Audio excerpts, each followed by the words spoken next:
Let me tell you why you're here. You're here because you know something. It's 1999. The theater lights dim. You hear a dial-up tone somewhere in your memory. And then, Neo dodges bullets in slow motion, trench coat flapping, green code dripping like rain. How did you do that? Do what? You moved like they do. I've never seen anyone move that fast. You've never seen anything like it. No one has. The Matrix didn't just look new, it moved differently.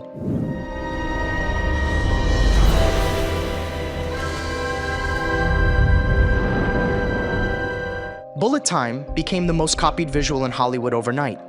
4 Oscars followed: editing, sound, visual effects, all technical. But for everyone watching, The Matrix was more than just a technical achievement. I remember my first time watching it, the whole theater gasped when Neo dodged those bullets. It wasn't just a movie moment, it was a shared awakening. It was a mirror held up to a world that felt increasingly artificial, whispers of simulation theory, the allure of liberation, and somewhere beneath the surface, the start of a conversation that would only get louder with time. What is real?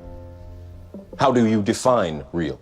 Let's talk about that moment. Morpheus, 2 pills, 1 choice. The blue pill means comfort, ignorance, safety, a return to the familiar. The red pill means truth, even if it's brutal. No explosions, no fight choreography, just a blunt decision. This scene didn't just shape Neo's story, it became a question that echoed outside the theater. Would you risk everything to see what's real, or would you settle for the story you've been told? More than a plot device, the red pill became the film's philosophical core. It was everything. A symbol that forced viewers to ask what's real and who gets to decide. The roots of this idea go deeper than Hollywood. The Wachowskis drew on the work of French philosopher Jean Baudrillard, especially his 1981 book Simulacra and Simulation. But something strange happened. Have you ever had a dream, Neo, that you were so sure was real? The movie that told us to wake up became a symbol for people trying to shut others down. By 2014, online spaces like Reddit's R the Red Pill started using the phrase for something else entirely. The Red Pill became a badge for men who claimed to see through what they called a feminized society. In 2020, Lilly Wachowski publicly condemned this co-option during a Twitter exchange with Ivanka Trump and Elon Musk. So now, taking the Red Pill means different things depending on who says it. For some, it's still about waking up. For others, it's a code for anger or backlash. That's what happens when a symbol strikes a nerve. It grows, fractures, and gets pulled in every direction by the culture around it. But the story didn't end there, because meaning, like reality, is never fixed. But there's another reading of The Matrix that's reshaped its legacy in the last decade. The film as a trans allegory. This interpretation moved from the margins to the center of film criticism after Lilly Wachowski's 2016 GLAAD interview, where she stated that the story was always about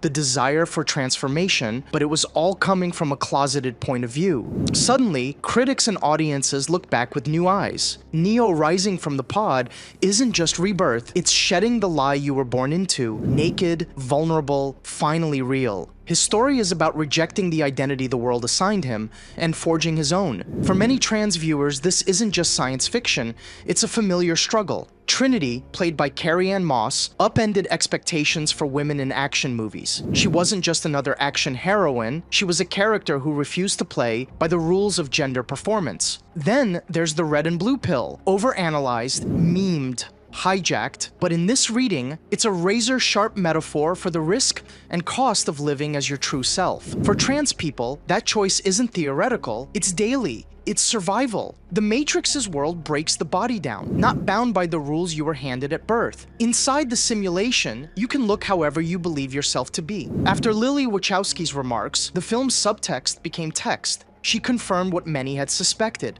The Matrix was always about transformation. What's striking is that this reading doesn't erase the old ones. It complicates the story, makes it richer, and forces everyone, fans, critics, even the Wachowskis, to reconsider what freedom and transformation really mean. Over the last 2 decades, The Matrix has become more than a movie. It's become a mirror, one that reflects whatever worldview you already hold. For some, it's a warning about authoritarian control, surveillance states, algorithmic manipulation, the loss of personal freedom. For others, it's a parable about resisting mass conformity or waking up to uncomfortable social truths. Libertarians saw it as a rallying cry against big government. Conspiracy theorists turned it into validation for hidden realities and elite deception. Progressives embraced it as a metaphor for breaking out of systems of oppression, capitalism, patriarchy, and centrists. They sometimes saw it as a cautionary tale about how radical awakenings can be just as disorienting as blind obedience. The Matrix became a Rorschach test. Red pill, blue pill, choose your lens. The ambiguity is part of the power. There's no single ideology baked into the story. There's just a question: what is real and who benefits from the illusion? That flexibility made the film resonate across generations, but it also made it vulnerable to distortion. The same movie that inspired philosophical awakening now fuels both empowerment and extremism. In that sense, The Matrix didn't just predict our digital future, it predicted how fractured, tribal, and deeply personalized our realities would become. Over 25 years, The Matrix has shifted from a story about technology and control to a film that holds space for questions of identity, freedom, and who gets to define reality. Its influence on cinema is obvious, but its real legacy is how it keeps getting reinterpreted. First as a tech parable, then as a trans allegory. If you want to see why it endures, go back to the green code raining down the screen in the opening.